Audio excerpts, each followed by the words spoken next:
اعوذ باللہ من الشیطان الرجیم بسم اللہ الرحمن الرحیم اہدنا الصراط المستقیم اہدی راستہ دکھا نہ ہم کو الصراط راستہ مستقیم سیدھا اہدنا الصراط المستقیم ہم کو سیدھا راستہ دکھا۔ اس آیت میں اللہ تبارک و تعالی نے ہمیں دعا کرنے کا سلیقہ اور طریقہ بتلایا ہے۔ شروع میں بتلایا گیا تھا بسم اللہ الرحمن الرحیم کی تفسیر کے تحت جب سورہ فاتحہ کا آغاز ہوا تھا کہ سورہ فاتحہ کی حقیقت دعا ہے، اللہ نے اس میں دعا مانگنے کا طریقہ بتلایا ہے اور اپنے بندوں سے دعا منگوائی ہے۔ اس سے پہلے تو تمہیدات تھی، تو اس میں دعا مانگی گئی ہے کہ اے اللہ ہمیں سیدھا راستہ دکھا۔ الصراط المستقیم اس کا ترجمہ ہے سیدھا راستہ، اور یہاں سیدھے راستے سے مراد ہے دین اسلام، مذہب اسلام اور شرعی احکام، مذہب محمد صلی اللہ علیہ وسلم۔ اہدنا الصراط المستقیم کا ایک واضح اور ظاہری ترجمہ تو یہ ہے کہ ہم کو سیدھا راستہ بتا، سیدھا راستہ دکھا، لیکن اس کے مفہوم میں اور اس کے ترجمے میں صرف یہی نہیں ہے،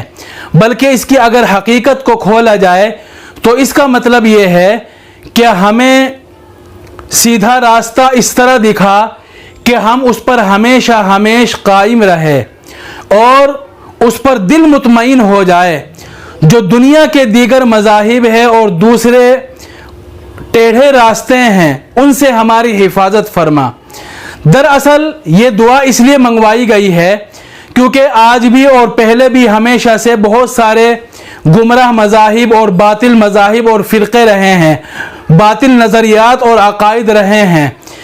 تو جب دنیا میں بہت سارے عقائد ہوتے ہیں، بہت ساری ملتیں اور جماعت ہوتی ہے، ہر جماعت یہ دعویٰ کرتی ہے کہ ہمارا مذہب صحیح ہے۔ بریلوی کہتے ہیں کہ ہمارا مذہب صحیح ہے، عیسائی کہتے ہیں کہ عیسائیت حق پر ہے، یہودی کہتے ہیں کہ یہودیت حق پر ہے، اور ہندوؤں کا دعویٰ ہے کہ ہندوازم برحق ہے، اور سارے دیگر مذاہب باطل ہے اور مٹ جانے والے ہیں۔ اسلام کا دعویٰ ہے کہ اسلام برحق ہے، سچا مذہب ہے اور دین فطرت ہے۔ تو جب دنیا میں بہت سارے مذاہب ہو جائیں اور بہت ساری جماعتیں اپنے حق ہونے کا دعویٰ کرنے لگے تو آدمی کا ذہن تشویش میں پڑ جاتا ہے اور ٹینشن میں آ جاتا ہے، سوچ میں پڑ جاتا ہے کہ آخر ہر آدمی اپنے حق ہونے کا دعویٰ کر رہا ہے، تو کون سے مذہب کو اختیار کیا جائے، کس کی بات مانی جائے، کون سے مذہب کو اختیار کی جائے۔ تو ایسے وقت میں اللہ نے یہ دعا سکھائی کہ آپ اپنے اللہ سے دعا مانگو کہ اے اللہ ہماری تو سمجھ میں نہیں آ رہا ہے، آپ ہی ان سارے جم گھٹوں کے بیچ میں سے اور باطل نظریات کے درمیان میں سے ساری دنیا کے لوگ جب ہر طرف سے حق ہونے کا دعویٰ کر رہے ہیں تو آپ ہمیں سیدھا راستہ دکھلا دیجئے اور باطل نظریات اور باطل مذاہب سے ہماری حفاظت فرمائیے۔ تو اس میں اللہ تبارک و تعالی نے بندوں کو دعا مانگنے کی تلقین کی ہے کہ یہ دعا مانگیے تاکہ آدمی راہ راست پر آ جائے اور اس کے سامنے حق واضح ہو جائے۔ صراط الذین انعمت علیہم غیر المغضوب علیہم ولا الضالین۔ صراط راستہ، الذین ان لوگوں کا، انعمت علیہم جن پر تو نے انعام کیا، غیر نہیں، مغضوب علیہم جن پر غضب نازل ہوا، ولا الضالین اور نہ وہ گمراہ ہوئے۔ صراط الذین انعمت علیہم غیر المغضوب علیہم ولا الضالین، ان لوگوں کا راستہ جن پر تو نے انعام کیا، ان لوگوں کا نہیں جن پر غضب نازل کیا گیا اور نہ وہ گمراہ ہوئے۔ دیکھو، آدمی جس کو سمجھنا چاہتا ہے اور جس کی جستجو کرنا چاہتا ہے تو اس کو اچھی طرح سمجھنا، آدمی جس کی تلاش کرتا ہے، جو اس کا مطلوب ہوتا ہے تو اس کو اچھی طرح سمجھنے کی کوشش کرتا ہے۔ پچھلی آیت میں اللہ نے یہ دعا بتلائی کہ آپ سیدھے راستے کو مانگیے، سیدھے راستے کو تلاش کیجئے، تو اس میں سیدھے راستے کی مزید وضاحت کی گئی ہے۔ حالانکہ صراط المستقیم سے معلوم ہو گیا کہ دین اسلام ہے، اللہ کا بھیجا ہوا قانون ہے، لیکن اسی صراط مستقیم کی وضاحت صراط الذین انعمت علیہم اس آیت سے کی گئی ہے، کیونکہ ابھی اصول بتلایا ہے کہ جس چیز کی آدمی کو تلاش ہوتی ہے یا جس کا وہ طالب ہوتا ہے تو وہ اس کو اچھی طرح سمجھنے اور سمجھانے کی کوشش کرتا ہے۔ اس آیت میں کہا گیا ہے کہ سیدھا راستہ وہ ان لوگوں کا راستہ ہے جن پر تو نے انعام کیا ہے، یعنی حضرت آدم علیہ السلام سے لے کر جب سے انسانیت کا وجود ہوا ہے اور دنیا میں انسان آباد ہوا ہے، اس وقت سے لے کر آج تک جتنے لوگ ایسے رہیں کہ ان کے صحیح راستے پر چلنے کی وجہ سے تو نے ان پر انعام کیا، وہ تیرے پسندیدہ اور محبوب لوگ رہے ہیں،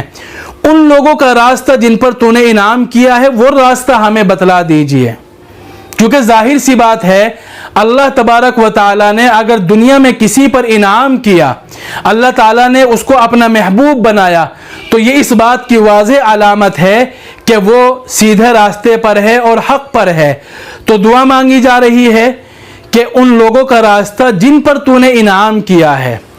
غیر المغضوب علیہم ولا الضالین، ان لوگوں کا راستہ نہیں جن پر تیرا غضب ہوا اور جو گمراہ ہو گئے، ایسے لوگوں کے راستے سے ہماری حفاظت فرما۔ تو ہمیں ایسے لوگوں کا راستہ دکھلا جن پر تو نے انعام کیا اور جن کو تو نے اپنا محبوب بنایا، لیکن ان لوگوں کے راستے سے ہماری حفاظت فرمانا جن پر تیرا عذاب نازل ہوا، جن پر تیرا غضب نازل ہوا، یا وہ لوگ صحیح راستے سے اور صراط مستقیم سے بھٹک گئے، ایسے لوگوں کے راستے سے اور ایسے لوگوں کی راہ سے ہماری حفاظت فرما۔ غیر المغضوب علیہم، یہ کون لوگ ہیں؟ یہ وہ لوگ ہیں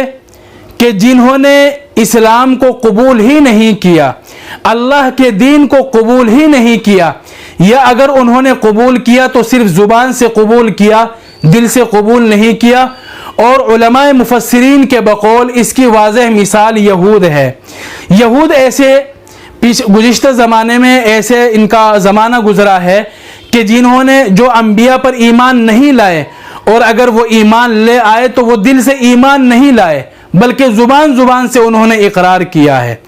ولا الضالین کا مطلب یہ ہے کہ ان لوگوں کا راستہ مت دکھلا کہ جو گمراہ ہو گئے، اس سے مراد ہے نصارہ۔ اور اس کا مطلب یہ ہے کہ وہ لوگ ایمان تو لے آئے تھے لیکن انہوں نے اپنے دین میں زیادتی کی، اپنے علماء کی اور اپنے بادشاہوں کی، ان کے قانون کو، ان کے رسم و رواج کو شریعت کے سامنے، اللہ کے حکم کے سامنے ایک طرف ڈال دیا۔ تو وللضالین سے مراد ہے وہ لوگ جنہوں نے دین اسلام قبول تو کیا لیکن دین کے اندر تبدیلی پیدا کر دی، اپنے انبیاء کرام علیہ السلام کے قانون کے اندر جو اللہ تعالیٰ کی طرف سے بھیجے گئے تھے ان میں تبدیلی پیدا کر دی، اپنے ذات کے منافع کو مد نظر رکھتے ہوئے امراء کے لیے الگ قانون بنایا، غرباء کے لیے الگ قانون بنایا۔ تو اس آیت میں اللہ سے یہ فرمائش کی گئی ہے واضح طور پر کہ صرف ہمیں ان لوگوں کی راہ پر چلانا جو تیرے محبوب ہے اور تو نے ان پر انعام کیا ہے، نہ ہمیں یہود کے راستے پر چلانا اور نہ نصارہ کے راستے پر ہمیں چلانا، ہماری ان لوگوں کے راستے سے حفاظت فرما۔